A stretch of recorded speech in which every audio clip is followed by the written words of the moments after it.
Assalamualaikum warahmatullahi wabarakatuh. Shalom, Om Swastiastu, Namo Buddhaya, salam kebajikan, selamat sore Pak Adityo. Izinkan kami dari kelompok 7 untuk mempresentasikan terkait penerapan fisika pada crane konstruksi. Dalam presentasi ini kami akan membahas terkait pengertian awal mula pendahuluan sebuah crane, lalu ada teori fisikanya, teori penerapannya, jenis-jenis crane. Lalu kami menyediakan video informasi singkat yang menjelaskan secara menyeluruh crane itu apa dan dapat dilihat dalam bentuk seperti apa. Lalu akan ada kesimpulan dari kami dan penutupan di akhir. Kami berdiri dari 4 orang. Nama saya Noval Zaki Andre Febrianto dengan nomor NPM 2206826236. Lalu ada Enzo. Perkenalkan, nama saya Enzo Adrian Laksono dengan NPM 22060611803. Nama saya Rafa Mahantika Reswara dengan NPM 22068288020. Yang pertama adalah pendahuluan. Di crane termasuk ke dalam salah satu alat berat atau heavy equipment yang digunakan untuk keperluan konstruksi. Alat ini biasanya dipakai untuk memindahkan material dari satu tempat ke tempat yang lain. Crane bekerja dengan cara mengusung material yang akan dipindahkan kemudian mengalihkan secara horizontal. Kemudian, crane akan menurunkan material tersebut sesuai dengan tempat yang diinginkan. Salah satu keistimewaan crane yang tentunya semakin mempermudah pekerjaan adalah alat berat ini mampu berputar 360 derajat. Selain itu, alat ini dibuat dengan format serta keterampilan angkat yang besar. Jangkauan pindahnya pun bahkan mencapai puluhan meter. Next. Awal mula. Sudah lama diperkirakan bahwa crane dikembangkan menjelang akhir abad ke-6 sebelum Masehi. Namun, Pieratini berpendapat bahwa orang Yunani bereksperimen dengan teknologi derek setidaknya 1 abad sebelumnya. Dengan memeriksa kembali balok-balok aslar dari kuil Apollo di Korintus dan Poseidon di Isthmia, kuil Yunani tertua yang diketahui dibangun dari batu. Dia menetapkan bahwa alur yang memotong bagian bawah dan sisi balok ini digunakan untuk mengamankan tali yang diikatkan ke alat pengangkat primitif. Pengungkit juga dapat dimasukkan ke dalam balok yang beratnya mencapai 850 pon, membantu mengarahkannya ke posisi akhir. Teori fisika. Yang pertama, hukum Archimedes. Hukum Archimedes adalah sebuah hukum tentang prinsip pengapungan di atas zat cair. Pada prinsip Archimedes, sebuah benda akan mengapung dalam fluida jika massa jenis suatu benda lebih kecil daripada massa jenis zat cair. Jika sebuah beban diangkat oleh crane, gaya gravitasi menarik beban ke bawah. Namun, menurut hukum Archimedes, fluida yang terdapat dalam crane akan memberikan gaya ke atas pada beban yang sama dengan berat fluida yang dipindahkan oleh beban tersebut. Hal ini memungkinkan crane untuk mengangkat beban yang lebih berat daripada jika beban tersebut diangkat keluar air. Hukum Archimedes juga penting dalam perencanaan dan perhitungan kapasitas crane.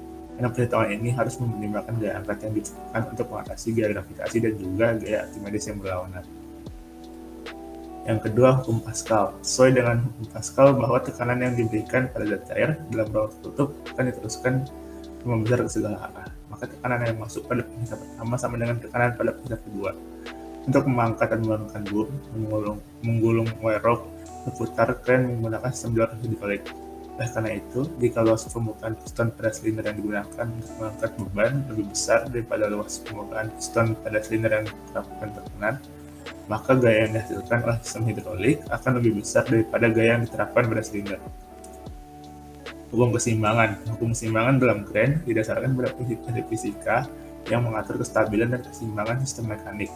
Crane adalah perangkat yang digunakan untuk mengangkat dan memindahkan beban berat dengan menggunakan tali, kabel, dan mekanisme lainnya. Dalam crane, momen yang dihasilkan oleh beban harus seimbang dengan momen yang dihasilkan oleh gaya-gaya yang digunakan untuk menggerakkan dan menyeimbangkan crane. Keseimbangan gaya tri yang menyatakan bahwa jumlah gaya horizontal dan vertikal pada sistem harus seimbang agar sistem tetap dalam keadaan keseimbangan.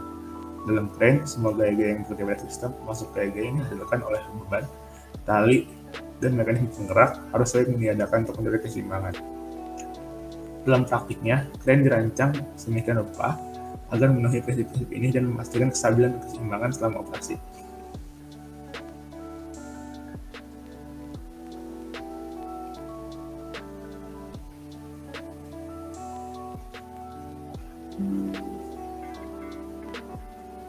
Selanjutnya jenis-jenis cranes.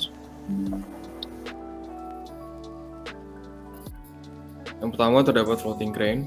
Floating crane adalah jenis crane yang terpasang pada kapal atau ponton dan digunakan untuk mengangkat dan memindahkan beban di perairan seperti pelabuhan, dermaga, atau proyek konstruksi lepas pantai. Keuntungan utama dari floating crane adalah mobilitas di perairannya. Lalu, floating crane ini dapat digunakan untuk mengangkat beban berat di area yang sulit dijangkau oleh crane darat atau di lokasi yang tidak memiliki fasilitas dermaga tetap. Mereka dapat bergerak dengan bebas di perairan seperti sungai, pelabuhan, dan perairan pantai, dan juga melakukan pekerjaan angkat atau pemindahan beban di lokasi tersebut. Sistem operasionalnya seperti apa? Floating crane ini memiliki kapasitas pengangkutan hingga lebih dari 9.000 ton. Lalu operator floating crane biasanya berada di kontrol dari kabin yang terletak di atas kapal atau ponton. Mereka menggunakan sistem kontrol yang terintegrasi untuk mengoperasikan lengan crane, mengendalikan pergerakan kapal atau ponton, serta mengangkat dan menurunkan beban dengan aman dan presisi. Lanjut. Ada juga crawler crane. Crawler crane ini adalah jenis yang dilengkapi dengan trek bergerak berbentuk rantai. Jadi crane ini dapat bergerak secara mandiri di berbagai jenis medan yang sulit. Namun untuk mobilisasi ke area proyek pembangunan, crawler crane ini harus diangkat di atas truk trailer hingga sampai di area proyek pembangunan tersebut. Lalu crawler crane ini dirancang khusus untuk mengangkat dan memindahkan beban berat dalam proyek konstruksi atau industri. Sistem operasionalnya seperti apa? Crawler crane ini memiliki kapasitas angkat yang besar dan dapat dioperasikan dalam ruang yang terbatas. Operator crawler crane biasanya berada di dalam kabin kontrol di atas upper carriage dan menggunakan sistem kontrol yang canggih untuk mengoperasikan derek dengan akurasi dan keamanan. Crawler crane juga dapat dilengkapi dengan peralatan tambahan seperti jib atau lengan tambahan yang sesuai dengan di foto untuk meningkatkan jangkauan dan fleksibilitas crane. Next. Ada juga hoist atau open overhead yang biasa ditemui dalam pabrik-pabrik dan mungkin warehouse yang perlu menggunakan pemindahan mobil dan parts-parts mobil tersebut. Sistem operasionalnya seperti apa? Kelebihan dari overhead crane ini adalah kemampuannya untuk mengangkat beban yang sangat berat, jadi bahkan hingga beberapa ton. Crane ini juga dapat bergerak secara horizontal di sepanjang jembatan dan vertikal dengan menggerakkan tali ataupun rantai. Dalam penggunaannya, operator biasanya menggunakan kontrol remote atau panel control untuk mengendalikan gerakan crane dan mengangkat beban dengan aman dan efisien. Lalu ada hydraulic crane. Apa itu hydraulic crane? Hydraulic crane adalah jenis crane yang menggunakan tenaga hidrolik untuk mengangkat dan memindahkan beban berat. Crane ini menggunakan sistem hidrolik yang terdiri dari fluida yang dikendalikan oleh pompa hidrolik untuk menggerakkan mekanisme pengangkat dan mengontrol gerakan crane. Kelebihan dari hydraulic crane adalah kemampuannya untuk mengangkat beban yang sangat berat dengan presisi yang tinggi.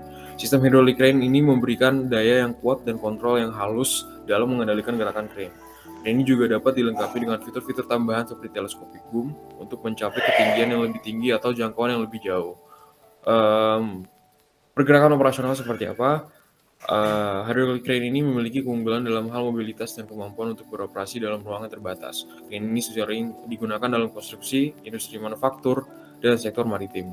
Namun penggunaan hydraulic crane juga memerlukan pemeliharaan yang teratur dan pemenangan yang cermat. Sistem hidrolik yang kompleks memerlukan perawatan untuk menjaga kinerja dan keamanannya. Pada video tersebut ditunjukkan bahwa sebelum diletakkan besi pertama untuk penempatan crane di tempat pembangunan, pertama disiapkan bagian semen untuk menaruh bagian besi yang akan ditaruh pertama. Lalu setelah besi tersebut sudah sudah disekrup ke semen yang sebelumnya sudah dituangkan, maka akan ditambah section lain di bagian atasnya sehingga tingginya menyesuaikan untuk kebutuhan pembangunan yang disebut dengan mast atau tower. Nah, bagian mast ini, bagian atasnya akan diletakkan bagian namanya slowing unit yang akan mengizinkan bagian atas crane untuk berputar atau untuk bergerak, sekaligus menjadi basis untuk tempat operator duduk serta untuk menaruh bagian komponen lifting. Nah, pada bagian atas ini ada dua jenis, yaitu trolley dan gantungan, dan model crane yang ditunjukkan dalam video ini yaitu jenis hammerhead tower crane yang memiliki bagian cathead dan jib. Cathead itu bagian yang cruise, dan counter jib itu tempat dimana untuk meletakkan bagian beban untuk memindahkan, untuk menggerakkan crane-nya. Akan diletakkan counterweight untuk menggerakkan, untuk menaruh beban yang menyeimbangkan crane-nya, dan ada trolley dan hook, di mana trolley itu adalah bagian yang menggerakkan posisi berat, dan hook adalah benda yang digunakan untuk mengaitkan besi di bawah untuk dinaikkan ke atas. Pada video tersebut juga dilihat ada model lainnya, yaitu moving jib tower crane yang memiliki mekanisme pergerakan yang berbeda dibandingkan yang fixed jib tower crane. Pada gambar tersebut dapat dilihat bahwa frame yang berwarna hitam ini akan berfungsi untuk meletakkan section yang lainnya ke atas crane, sehingga ukuran crane akan bertambah tinggi mengikuti kebutuhan konstruksi bangunan. Dan berikut adalah rumus yang digunakan, persamaan yang digunakan untuk posisi mekanisme kerja crane tersebut.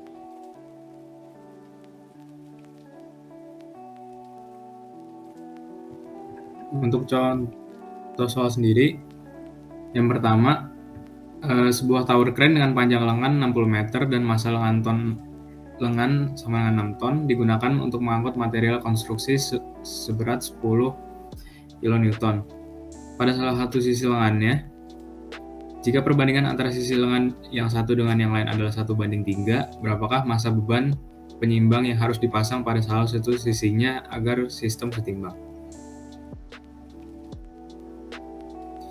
Dalam kasus ini, agar sistem setimbang, maka salah satu keadaan yang harus dipenuhi sistem adalah resultan momen gayanya sama dengan 0, di mana tau adalah momen gaya yang merupakan perkalian tegak lurus antara gaya F dan lengan gaya L.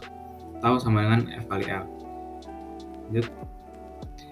Sistem pada soal diilustrasikan pada gambar terlampir. Momen gaya adalah gaya besaran vektor, sehingga arahnya perlu diperhatikan.